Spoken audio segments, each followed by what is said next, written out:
Welcome to Tea with a Train Driver. My name's Helen and I'm a train driver for Thameslink. I've been driving trains since 2008 and I'm here to answer some of your questions this afternoon. Hi, my name's Neil and I'm a Thameslink driver based at Luton Depot. I drive the Rainham route down to Rainham in Kent and I've been driving trains for 5 years.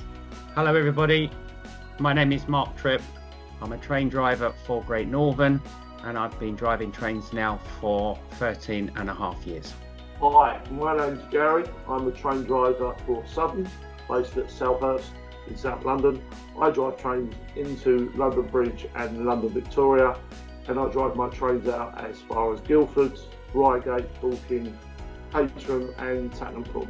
Hello, my name's Nick Warner. I'm a train driver for Gatwick Express. I've been driving trains from London Victoria to Brighton and I've been a train driver for 27 years. My name is Graham.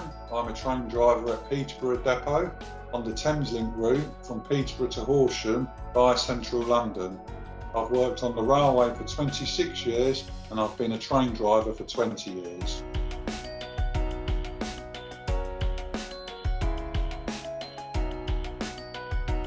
I haven't been lucky enough to ever drive a locomotive, especially a steam locomotive, and I would love to go back and be able to drive a steam locomotive train. I bet they'd be very different to drive than the trains I drive today, which are modern electric trains. They're very quiet, they accelerate and brake really fast, so to drive a steam locomotive would be really exciting, and it'd be interesting to know how hard they are to drive and whether a steam locomotive could keep up with an electric train.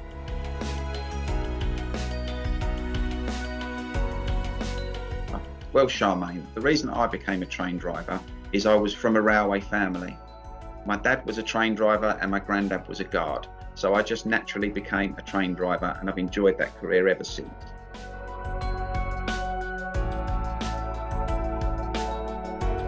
Well, Charmaine, in total, it takes from anything between a year to 18 months.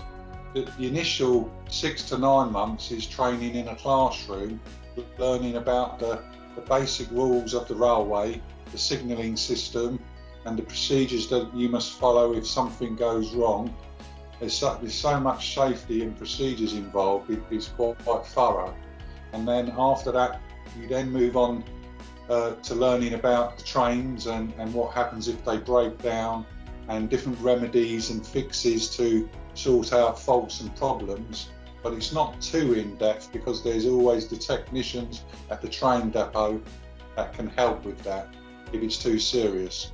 And then after you've learnt all of that and passed those tests, you then move on to learning about the route, and then you are given a minder driver to sit with for the next few months, and you actually then are driving the train yourself, and you're learning how to handle the train to become comfortable with its speed and the braking, and then you learn what we call route knowledge, which is learning where the stations are and the geography of the route, where there's hills and bends and the various speeds, and it's much more thorough and in-depth than anybody could even imagine. But it's worthwhile to learn it all in the end.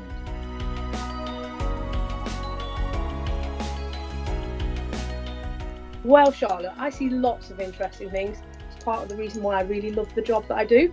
But for me, you might not find it interesting, but I found it really interesting watching the Shard in London being built, the big tall skyscraper.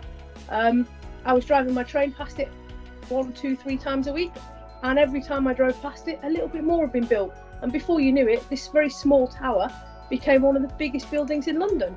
I found that really, really interesting. I hope you found that an interesting answer, Charlotte, and thank you for asking.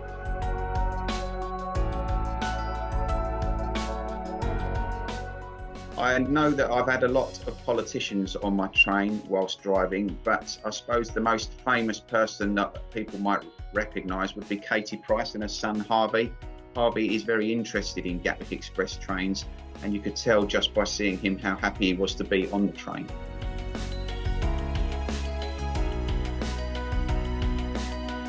Well, Alfie, the trains that I drive are Class 387 Gatwick Express, the big red trains that run down to London.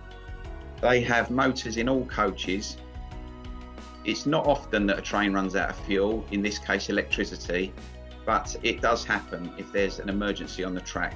So sometimes, yes, we could run out of fuel.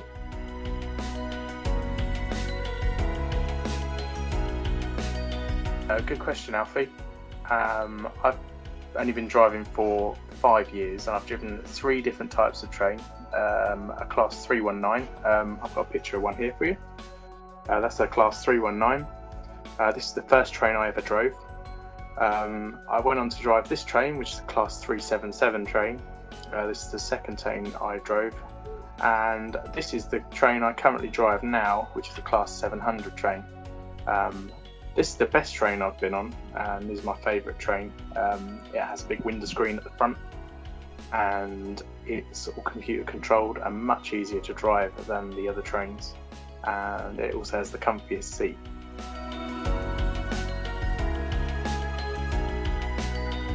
The type of train that I, over the last 16 years, have most enjoyed driving is a 319, and originally they were brought in to drive between London and Brighton. And the main reason why I feel I like those trains is because they have some of the best braking systems that we have. All our trains have excellent braking systems, but I found driving in poor weather conditions that the 319 train had the best braking systems.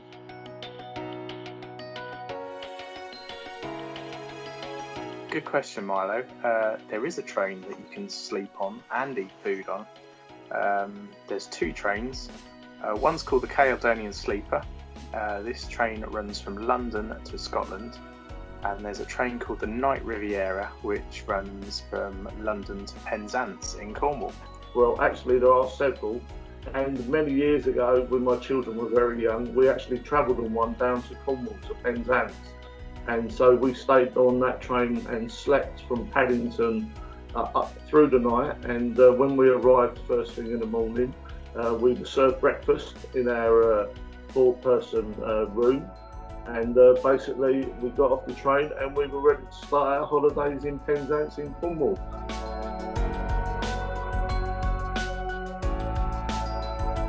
Driving a train, it's really quite complicated. It's involving your hands, it's involving your feet, because we've got what people would call the dead man's pedal, and that's what your feet are resting on. You have to keep pressure on that all the time, and that's basically so that the brakes don't come onto the train because it thinks that something might have happened to you. To make the train move, you've got a power and brake controller in your left hand. You push it forward for a brake and you pull it back to take power and make the train move. There are literally hundreds of buttons and switches on the train, so many. But the really cool thing about the Class 700 is that it's also got 2 computer screens. So a lot of the things that would be switches on buttons on some of the older trains are now on a touchscreen computer in front of me. So things like the heating for the passenger compartments, I can press buttons and see what the motors are doing on the train. I can even press buttons and see cameras on the train. So yeah, there's so many buttons and things, but that's why it takes us nearly a year to train as train drivers.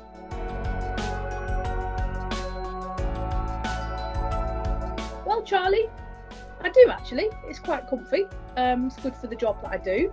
At least it's not a shirt and tie, which a lot of the train companies have their staff in. So I guess all in all, yes, I do like my uniform. Thanks for your question, Charlie.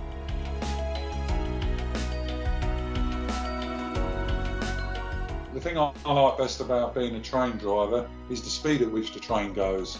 A lot of the time we can go 100 miles an hour when we're on the fast lines. And although I've been doing the job for 20 years now, it literally feels like I'm in charge of driving my own big train set. It's fantastic, and I don't think I'll ever get tired of that feeling of exhilaration. And probably something that always puts a smile on my face is that often when you drive under bridges and through stations, people will wave at you, especially children with their parents, and then when you can sound the horn really loud and wave back at them, it's a good feeling to know that you might have made somebody happy that day, and it makes me happy to see them smiling and so pleased to see the trains as well.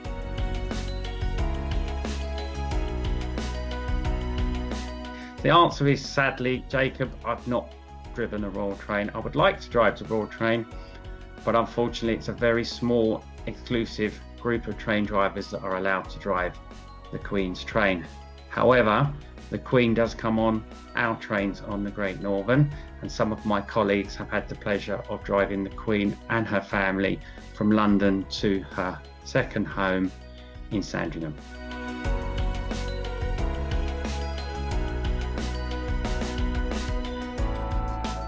Well, Jacob, pleased to tell you there are lots of arrangements on the railway. My colleagues on the platforms and on the gate lines can assist and can help any passenger that have difficulties or require some extra special needs. We have things available to board trains with ramps if you have a wheelchair, or if you need assistance, they can also board you on a train, and in some circumstances they can also travel with you. What we would advise though, Jacob, is that if you want to come onto the railway and you do need that support, you can phone up or get someone to do it on your behalf, and you can book that assistance and that support for you, so that you know when you come to our railway stations, they will be waiting to help you.